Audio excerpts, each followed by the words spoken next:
Hello and welcome to EDH Rex Precon Recon, where we take a look at the data behind pre-constructed commander decks to see what cards players are most commonly cutting from their precons, what cards are they adding to them, and what other future upgrades can you look forward to make your deck even spicier. Right now we're taking a look at the Vampiric Bloodline precon, which features Strefon Maurer Progenitor. This is a really interesting take for Vampire Tribal, and I'm really impressed by it, to be honest. We're so used to Mardu Vampire Tribal with Edgar Markov that focuses on a whole bunch of really little vampires, but Strefon impressively takes us in a big direction of big vampires, because he can cheat them right into play by sacrificing blood tokens whenever he attacks. And speaking of blood tokens, Strefon makes us a bunch of blood tokens at the beginning of our end step for each player who's lost life that turn. This is a really cool engine to see, so let's find out what players are doing with it and how we can upgrade it even more.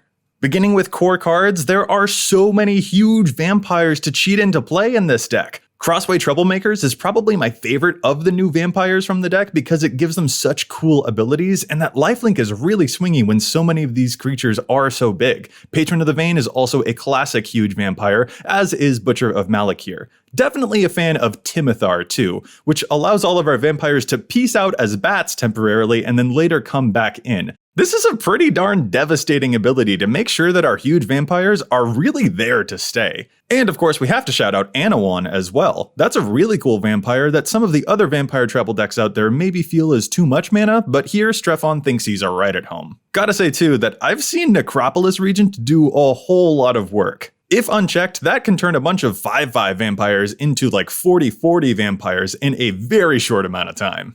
Of course, the precon also included a bunch of Vampire Tribal support stuff too, like Cordial Vampire, Sanctum Seeker, and Malakir Blood Witch. Cordial Vampire might be one of the smaller creatures in our arsenal, but it packs a huge punch, and Sanctum Seeker and Malakir Blood Witch are just enormous wallops. Sanctum Seeker is so much fun to attack with, and Malakir Blood Witch is just super darn fun, especially if you can cheat it into play and maybe even reanimate it for free a couple of times later on in the game. Hint hint for some cards we might end up talking about later. In fact, speaking of bringing stuff back from the graveyard, Bloodline Necromancer is a really key card from this precon. Folks might be more familiar with this one from Wizard Tribal decks in the past, but it's great fun here. The blood tokens will allow us to discard a bunch of stuff right to the graveyard, and Bloodline Necromancer can pluck them right back into play. As a Necromancer myself, I definitely approve. After that, we have to shout out Champion of Dusk, which is a really sick draw effect for this deck. The blood tokens allow us to filter through a bunch of cards, but we want to have a lot of cards in hand to make sure we've got the most flexibility whenever we use them. Those aren't the only cards that care about the number of vampires we have in play though. The new Olivia's Wrath is a really cool spell from the new precon. It is a wrath that requires us to have a board state to be effective, which does make it a lot worse if we're the ones who are falling behind, but I definitely like it as a way to push our advantage. And finally, the precon is also suited up to make those blood tokens even more interesting too. Glasscast Heart and Arterial Alchemy help take those blood tokens and weaponize them. Literally. Never underestimate how much damage a single artifact token can really do. So those core cards are great and definitely give us a roadmap for this commander, but what are the cards that players are cutting from this deck? What duds don't belong here that we need to get rid of so we can make room for more exciting fare down the line? Well, up first is Unstable Obelisk. It's a noble card to have in a Rakdos deck because it can kill enchantments, and that is something that Rakdos colors do struggle with, but it's still not very effective, and there are better mana rocks that we'll see later on that do a lot more work. Separate from that, Imposing Grandeur doesn't seem to be surviving the cut very often either. This can be a really powerful draw effect, especially if your commander has a big mana value, but Strefon doesn't happen to be that type of commander. So I imagine players are cutting this one to put them into other decks that might need it a little bit more. Then there are the vampires themselves that players are cutting from this deck. Vampiric Dragon is only down to 13% inclusion in Strefon's EDH Rec data, and Crimson Honor Guard, Bloodsworn Steward, and Stromkirk Condemned are also down to like 17 to 20%. Although I will shout out the Bloodsworn Steward right there. This is a card I actually really like for this deck. +2 in haste for Strefon seems pretty good. So players are routinely cutting that card from the deck at this point, but I would push back against that. I would give this one another shot. Having haste on that commander so that he can start dealing damage as soon as possible or cheating stuff into play as soon as possible sounds really fun to me. And the buff will help him survive combat more reliably so he can cheat more stuff into play later too. That's the only one I'm gonna White Knight here for though. Crimson Honor Guard and Stromkirk and Vampiric Dragon definitely deserve to get cut out of this deck. They're only okay. Funny, but a little meh.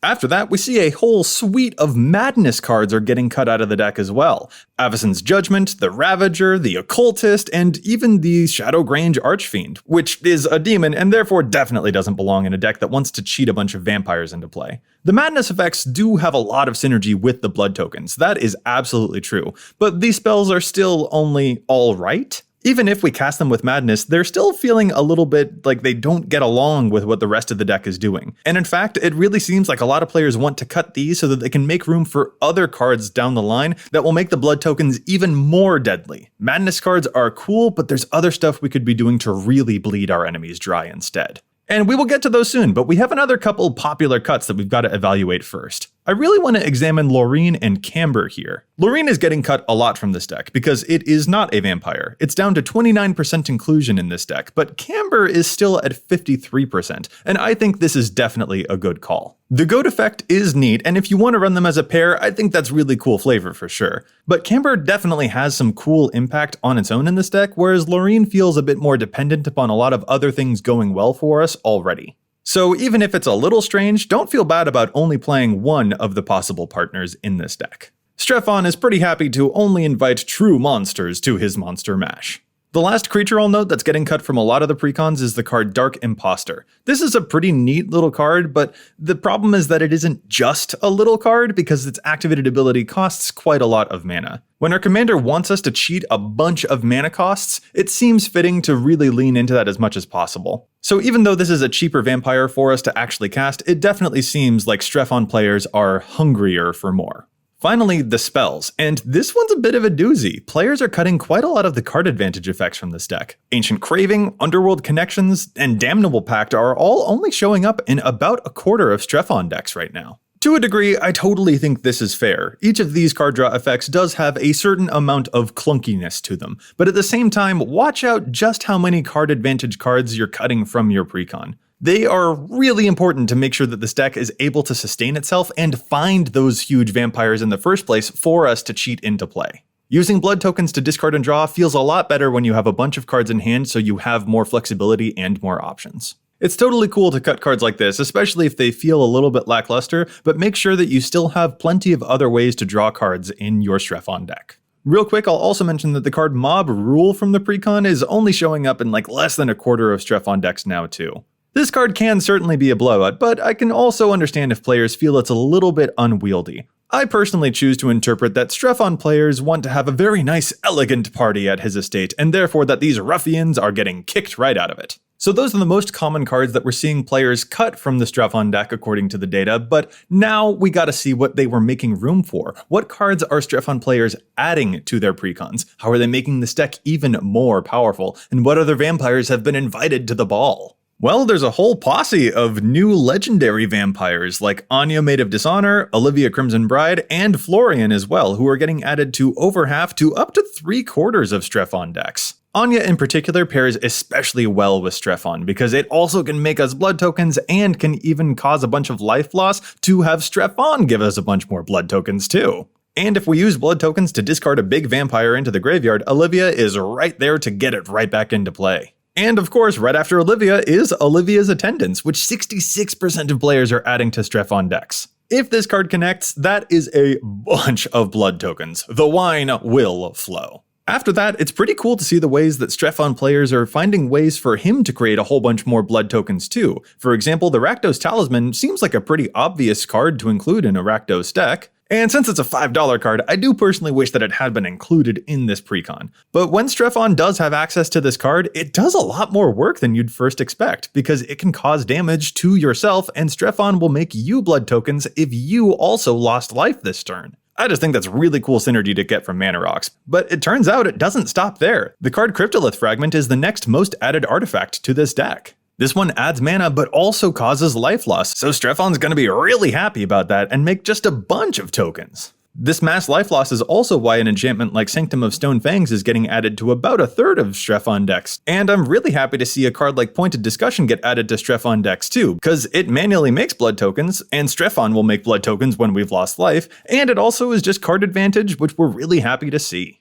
So from what we can see, it's kind of a mixed bag when it comes to the cards that players are adding to their Strephon decks. The deck already included a whole bunch of really big vampires to cheat into play, and the ways to support that are still being sussed out a little bit. So I'm excited to talk about future upgrades, but really quick before we get there, let's take a look at the land swaps that players are making to this deck.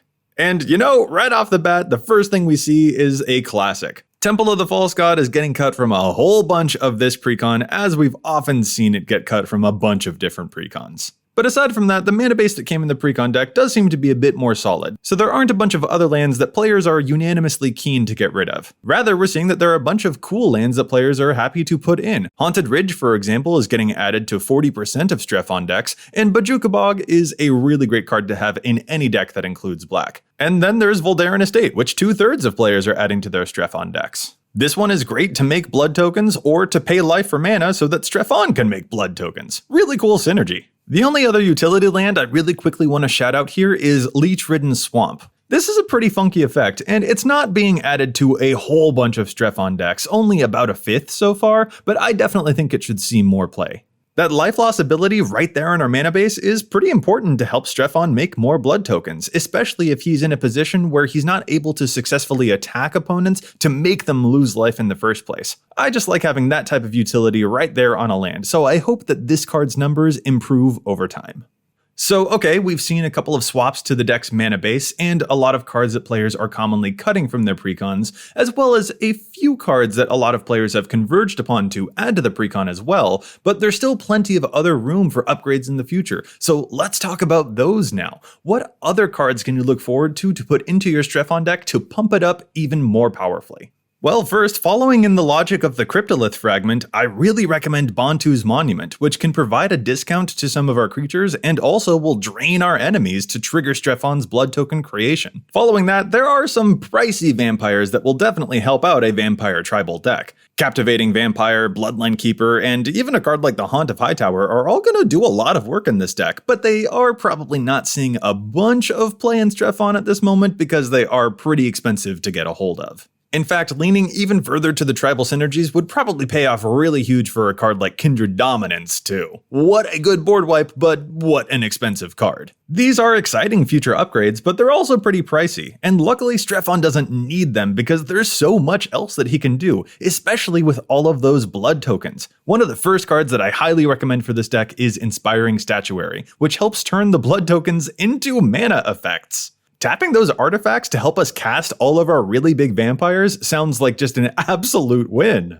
And it turns out we don't have to stop at letting them just be mana. We can also let them be card draw. A card like Idol of Oblivion, for example, can draw cards anytime that we've made blood tokens, and Deadly Dispute is super good. Sacrifice a blood token to draw 2 cards and then also get a treasure, which will help us cast one of the big vampires we just drew. I really like this thing here. Oh, and I think I'll shout out Trading Post here too, because it can sacrifice those artifacts for just regular card draw, and it's got a bunch of other great abilities that we can make use of as well. But you know what? The buck doesn't stop there. Another really great card to add to this deck would be Alhammarret's Archive. The blood tokens will discard a card to draw a card, but with Alhammarret's Archive, we'll draw 2 instead. Having a whole bunch of blood tokens in play and an archive sounds like a recipe for a bunch of cards in hand. As a bit of a sidebar, I think it's also fair if Strephon players want to explore non-vampire ways to weaponize the blood in this deck as well. Marionette Master, Reckless Fireweaver, Giripur Aethergrid, and even maybe a card like Underhanded Designs can all be effective at turning the blood into, well, opponent's blood. These certainly don't fit with a vampire tribal theme, but if Strephon is consistently making a whole bunch of blood tokens for you, these could be a really powerful direction to explore instead. Then again, maybe this is a why not both situation. After all, cards like Aetherworks Marvel will also do a whole lot of work whenever we sacrifice those blood tokens, and it also helps us cheat big vampires into play, so we don't have to deviate too far to get really good synergies here. And you know what? I've got to shout out Bolas' Citadel for this deck too. It can help us pay life to put a bunch of big vampires into play, and if we have a lot of blood tokens lying around, Bolas' Citadel can make them all very lethal. A lot like the card Glasscast Heart that we saw in the core cards earlier. It's always a good time when we can find a way to weaponize our artifacts. Speaking of which, I know that I shout out the card Liquid Metal Torque a whole lot, but it really is just such a solid mana rock, and that definitely goes for this deck too, because this deck contains the card Midnight Arsonist, which can blow up artifacts. So we can use Liquid Metal Torque for mana, or on a random event if an artifact needs destroying, we can turn a creature into an artifact, and that's just good synergy. So yeah, play it. I love this card, and I think that Strefon will too. Lastly though, my favorite way to make use of the blood and the cheating of the vampires into play is to get more reanimation in here. A card like Drana the Last Blood Chief will help us cheat vampires right out of our graveyard like we saw Olivia Crimson Bride doing earlier, and Animate Dead or Victimize definitely feel like they need to be at home in this deck. Strefon can cheat vampires into play from our hand, but why not double dip? We can use any spare blood tokens to get the vamps right into the graveyard and then summon them into play for free too. Or it's just good to have these reanimation effects on hand in case our big board of vampires gets blown up and we want to bring them all back from the dead. In fact, that's why the last two cards I want to shout out here for Strefon are Patriarch's Bidding and Haunting Voyage. If our celebration got disrupted, these will bring the whole party right back to life. So there we have it. Those are some popular upgrades and some potential upgrades for your Strefon Vampiric Bloodline decks. But what do you think? Are there cards that players are adding that you don't think they should? Cards that players are cutting out of the precons that you think they should keep? What other future upgrades would you put into your Strefon decks to make it even punchier too? Let us know in the comments below, and we'll see you on the next Precon Recon.